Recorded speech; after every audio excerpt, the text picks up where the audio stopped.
प्यारे बच्चों, कोडरमा जिला प्रशासन द्वारा निकाले गए मॉडल सेट में हम लोग अर्थशास्त्र के मॉडल सेट 3 के अति लघुत्तरीय और लघुत्तरीय प्रश्नों को इस वीडियो के माध्यम से देखेंगे। इसके पहले मैंने सेट 1 और सेट 2 इकोनॉमिक्स का कंप्लीट कर दिया है और हिस्ट्री का सेट 1 ऑब्जेक्टिव सब्जेक्टिव कंप्लीट कर दिया है। यदि उन सबको आप लोगों ने नहीं देखा है तो चैनल को सब्सक्राइब करके चैनल के प्लेलिस्ट में जाकर देख सकते हैं। तो चलिए हम लोग आज कुछ नया सीखते हैं। अति लघुत्तरीय में पहला आपका क्वेश्चन है, आर्थिक क्रिया क्या है। तो उस क्रिया को आर्थिक क्रिया कहते हैं जिसका संबंध मानवीय आवश्यकताओं को संतुष्ट करने के लिए सीमित साधनों के उपयोग से होता है। दूसरा क्वेश्चन है, कुल उपयोगिता क्या है। तो उपभोक्ता द्वारा उपभोग की जाने वाली वस्तु की सभी इकाइयों से प्राप्त उपयोगिता के संपूर्ण योग को कुल उपयोगिता कहते हैं। कुल उपयोगिता का जो फॉर्मूला होता है TU बराबर सिग्मा MU होता है। मतलब सीमांत उपयोगिता को यदि हम जोड़ते जाएंगे तो कुल उपयोगिता ज्ञात हो जाएगा। तीसरा है, स्थानापन्न वस्तुएं किसे कहते हैं। तो स्थानापन्न वस्तु मतलब होता है एक के जगह पर दूसरा वस्तु का प्रयोग करना। किताबी भाषा में है, स्थानापन्न वस्तुएं वे वस्तुएं होती है जो एक दूसरे के स्थान पर आसानी से प्रयोग की जा सकती है। स्थानापन्न वस्तुओं के उदाहरण है कोका कोला तथा पेप्सी, चाय तथा कॉफ़ी। चौथा है, उत्पादन फलन की परिभाषा दीजिए। तो वाटसन के शब्दों में एक फर्म के भौतिक उत्पादन और उत्पादन के भौतिक कारकों के संबंध को उत्पादन फलन कहा जाता है। भौतिक उत्पादन हो गया मतलब जैसे आलू का उत्पादन हुआ, और उत्पादन के भौतिक कारक हो गया आलू को उत्पादन करने में जो जो चीज़ हमको लगाना पड़ा वो हो जाएगा उत्पादन के भौतिक कारक। तो उत्पादन के भौतिक कारक और उत्पादन के फलनात्मक संबंध को ही हम लोग उत्पादन फलन कहते हैं। इसका फॉर्मूला होगा आपका QX बराबर फंक्शन ऑफ L के।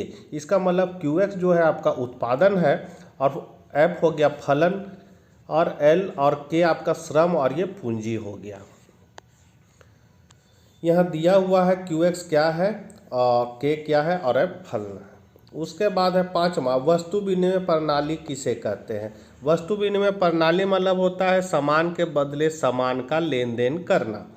किताबी भाषा में है, जब किसी एक वस्तु के बदले दूसरी वस्तु का लेना या देना होता है वह वस्तु विनिमय प्रणाली कहलाते हैं। जैसे एक गाय लेकर 10 बकरियां देना। इस पद्धति में विनिमय की सार्वजनिक या सर्वमान्य इकाई अर्थात मुद्रा मतलब रुपए पैसे का इस्तेमाल नहीं किया जाता है। अगला क्वेश्चन है, बैंक दर किसे कहते हैं। बैंक दर मतलब होता है रिजर्व बैंक ऑफ इंडिया व्यावसायिक बैंकों को जो उधार देती है वो बैंक दर पर देती है, और व्यावसायिक बैंक व्यापारियों को जो उधार देती है वो ब्याज दर पर देती है। तो बैंक दर व्यावसायिक बैंकों के लिए होता है। किताबी भाषा में है, बैंक दर ब्याज की वह न्यूनतम दर है जिस पर देश का केंद्रीय बैंक वाणिज्यिक बैंकों को ऋण देने के लिए तैयार होता है। बैंक दर में वृद्धि होने से वाणिज्यिक बैंकों को ब्याज दर में वृद्धि करनी पड़ती है। ब्याज दर बढ़ने से व्यापारियों द्वारा साख की मांग कम हो जाती है, इससे साख निर्माण घट जाता है। मुद्रास्फीति के समय जब साख का संकुचन जरूरी होता है तब केंद्रीय बैंक बैंक दर को बढ़ा देता है। सातवां है, पूर्ण रोजगार को परिभाषित कीजिए। तो वह स्थिति जिसमें सभी इच्छुक व्यक्तियों को उनकी रुचि एवं योग्यता अनुसार प्रचलित मजदूरी दर पर कार्य करने का अवसर प्राप्त हो जाता है, पूर्ण रोजगार की स्थिति कहलाती है। प्रोफेसर केन्स के अनुसार पूर्ण रोजगार एक ऐसी अवस्था होती है जहां प्रभावपूर्ण मांग में वृद्धि उत्पादन एवं रोजगार में वृद्धि करने के बजाय कीमतों में वृद्धि करती है। अब है आपका लघुत्तरीय प्रश्न 8वां क्वेश्चन, सीमांत उपयोगिता एवं कुल उपयोगिता के बीच संबंध बताएं। तो सबसे पहले हम लोग कुल उपयोगिता का परिभाषा लिखेंगे कि उपभोक्ता द्वारा उपभोग की जाने वाली वस्तु की सभी इकाइयों से प्राप्त उपयोगिता के संपूर्ण योग को कुल उपयोगिता कहते हैं। कुल उपयोगिता बराबर फॉर्मूला होगा TU बराबर सिग्मा MU। सीमांत उपयोगिता क्या है, तो किसी वस्तु की एक अतिरिक्त इकाई का उपभोग बढ़ाने पर कुल उपयोगिता में जितनी वृद्धि होती है उसे वस्तु की सीमांत उपयोगिता कहते हैं। इसका फॉर्मूला है MU बराबर TUN, यहाँ बराबर लिखा गया जबकि यहाँ माइनस होगा तो हो जाएगा TUN माइनस TUN-1। तालिका द्वारा हम लोग संबंध देखेंगे। यहाँ मात्रा दिया है वस्तु का, ये कुल उपयोगिता, ये सीमांत उपयोगिता है। तो जब वस्तु का 1 इकाई है, कुल उपयोगिता 8 है, दूसरा पर 14 कुल उपयोग, तीसरा पर 18, मतलब ये वस्तु का हम उपभोग जैसे जैसे करते जा रहे हैं वैसे वैसे उससे मिलने वाले ये कुल उपयोगिता है। तो दूसरा से 14, तीसरा से 18, चौथा से 20, पाँचवा से 20, छठा से 18। अब सीमांत उपयोगिता कैसे निकलेगा? तो कुल उपयोगिता को हम लोग घटाते जाएंगे, सीमांत उपयोगिता निकल जाएगा। यहाँ 0 है तो डैश मार देंगे, फिर 8 में 0 को घटा देंगे तो पहला इकाई में 8 सीमांत उपयोगिता होगा। 14 में 8 को घटा दीजिए तो 6, 18 में 14 को घटा दीजिए 4, 20 में 18 को घटा दिए 2, 20 में 20 घटा दिए 0 और 18 में 20 घटा दिए -2। तो यहाँ पर आपका जो है वर्णन आरंभिक उपयोगिता है, मतलब 0 से। उसके बाद यहाँ से ये क्या है, आपका धनात्मक उपयोगिता है। यहाँ पर आपका 0 उपयोगिता है और यहाँ पर आपका ऋणात्मक उपयोगिता है। इसी को यहाँ चित्र में दिखाया गया है, मतलब चित्र को इस टेबल के आधार पर बनाया गया। ये जो 1 पर कितना लेंगे, 8। तो यहाँ देखिए कुल उपयोगिता है 1 यहाँ पर है, यहाँ पर देख सकते 1 और 8 यहाँ से यहाँ मिला दिए। दूसरा पर आपका कितना है, तो दूसरा इकाई पर है 14। तो देखिए दूसरा इकाई पर हम लोग कहाँ लिए, ये और ये 14। फिर तीसरा इकाई पर कितना है, 18 लिए। चौथा इकाई पर 20 लिए। पाँचवा इकाई पर भी 20 है और छठा इकाई पर आपका क्या है, 18 है। तो सब बिंदु को हम लोग मिला देंगे तो हमको क्या मिलेगा, कुल उपयोगिता मिलेगा।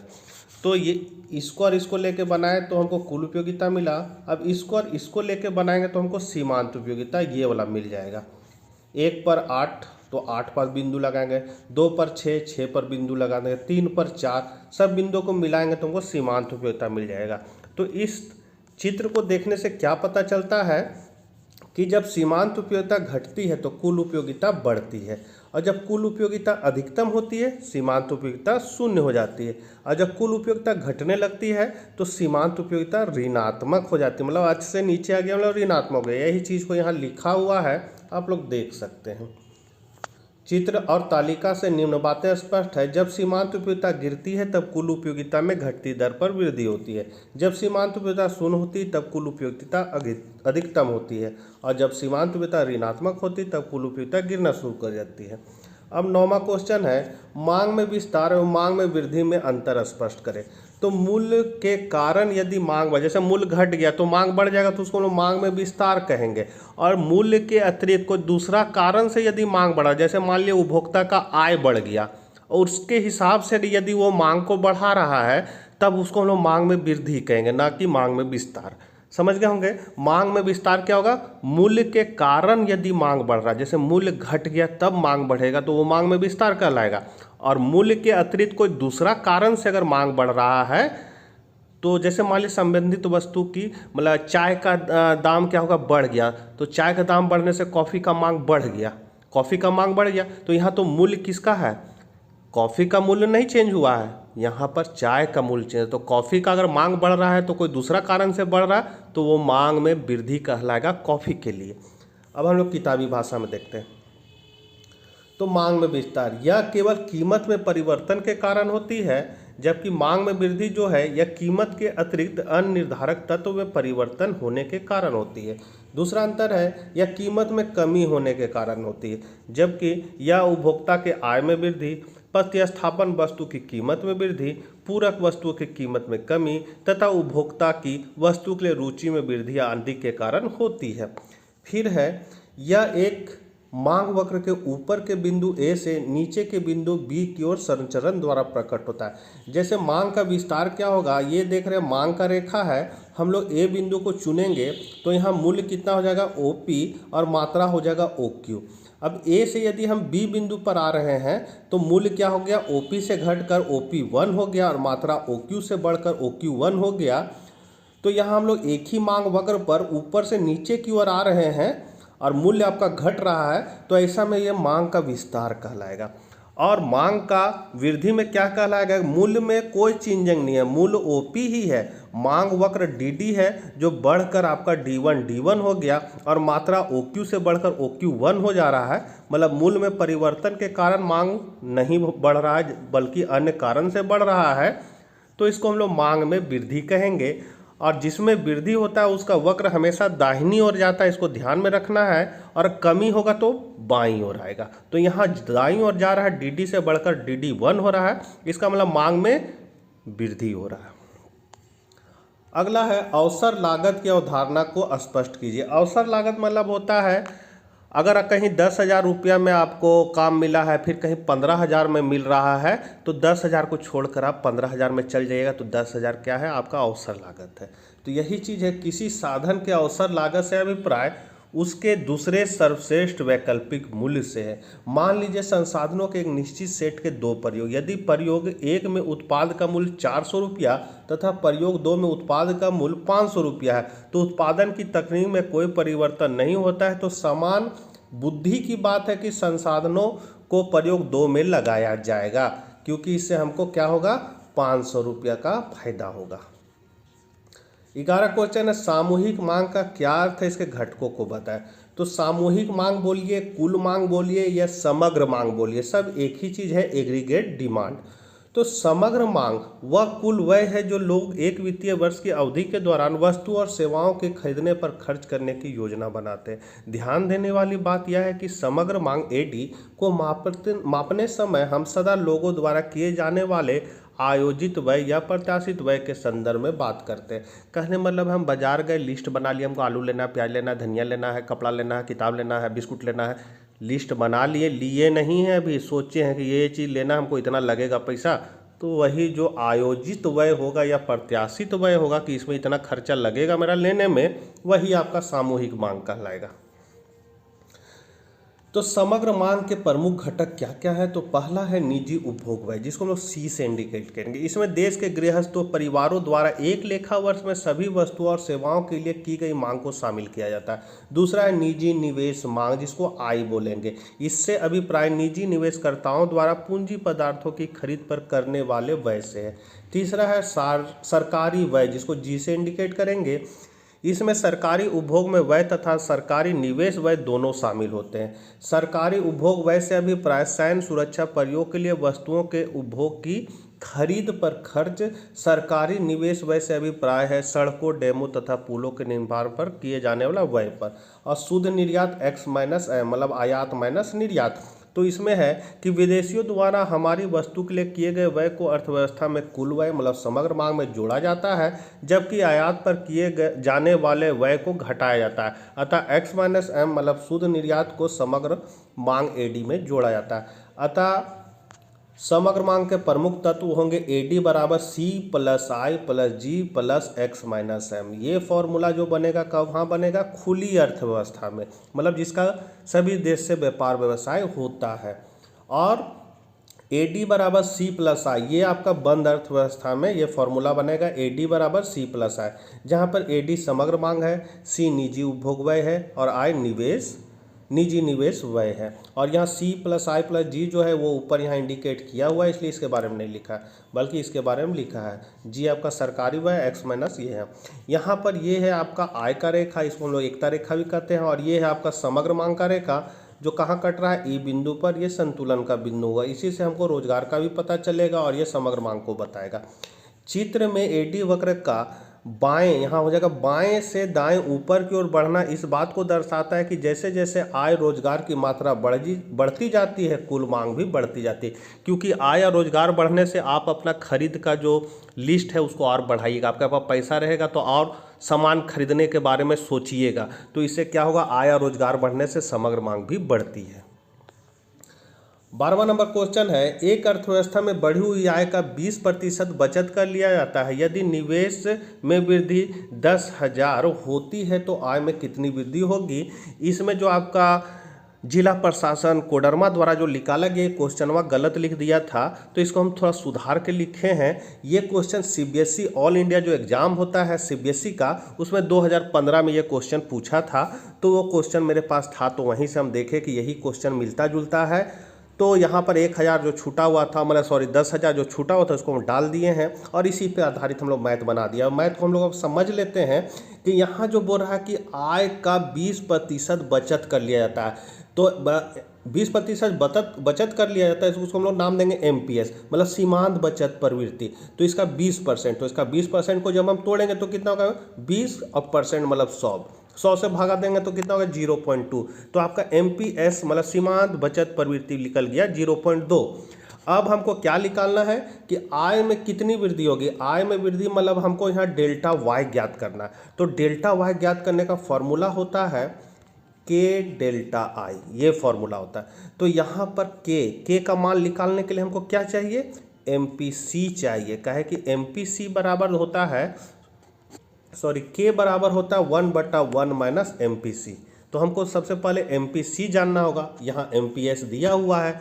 तो हम लोग MPC निकालने के लिए फॉर्मूला क्या लगाएंगे, MPC बराबर होता है 1 माइनस MPS, ये फॉर्मूला होता है। तो बस यही फॉर्मूला में हम लोग क्या करेंगे, बैठा देंगे। यहाँ पर देखिए 1 का 1 लिख दिए, माइनस MPS कितना निकाले हैं 0.2, बैठा दिए। 1 में 0.2 को घटा दें तो 0.8 हो गया। अब हम लोग डेल्टा वाई बराबर K डेल्टा आई निकालेंगे। तो फिर हमको K का मान चाहिए, तो K बराबर होता है 1/1 माइनस MPC। अब MPC तो हम लोग निकाल लिए हैं, बस MPC की जगह इसको बैठा दिए। 1 में 0.8 को घटा दिए, 0.2 बचा, यहाँ से पॉइंट हटाएंगे तो यहाँ एक 0 लग गया, 2 पच्चे 10 हो गया। तो K कितना निकला, 5। अब हम लोग ये फॉर्मूला में बैठा देंगे। तो डेल्टा वाई का डेल्टा वाई मतलब आय में वृद्धि, K का मान निकला है कितना, 5 बैठा दिए। डेल्टा आई मतलब यहाँ दिया हुआ है 10,000, बैठा दिए, गुना कर दिए, 50,000 करोड़ आपका निकल गया। डेल्टा आई कहाँ से आया, तो यहाँ पर दिया हुआ है कि यदि निवेश वृद्धि कितना है 10,000, तो यहाँ निवेश मतलब डेल्टा आई आपका हो गया। तो समझ गए होंगे ये मैथ को। अब आगे हम लोग बढ़ते हैं। खुले बाजार की क्रियाएं क्या होती है या कैसे ऋण की उपलब्धता को प्रभावित करती है। तो खुले बाजार की क्रियाओं से अभिप्राय केंद्रीय बैंक द्वारा प्रतिभूतियों का खुले बाजार में बेचना तथा खरीदना है। प्रतिभूतियों जैसे राष्ट्रीय बचत सर्टिफिकेट NSC को बेचने से केंद्रीय बैंक अर्थव्यवस्था में मौजूद नगद कोषों को अपनी ओर खींच लेता है। ये नगद कोष उच्च बल युक्त मुद्रा होती है जिसके आधार पर वाणिज्य बैंक साख का निर्माण करते हैं। अतः खुले बाजार की क्रियाओं द्वारा यदि नगद कोषों में वृद्धि की जाती है तो साख का प्रवाह कई गुना अधिक बढ़ जाएगा, और यदि नगद कोषों में कमी की जाती है तो साख प्रवाह में कई गुना अधिक कमी हो जाएगी। खुले बाजार की क्रियाओं की सफलता निम्नलिखित तत्वों पर निर्भर करती है। पहला, प्रतिभूतियों के बाजार का पाया जाना।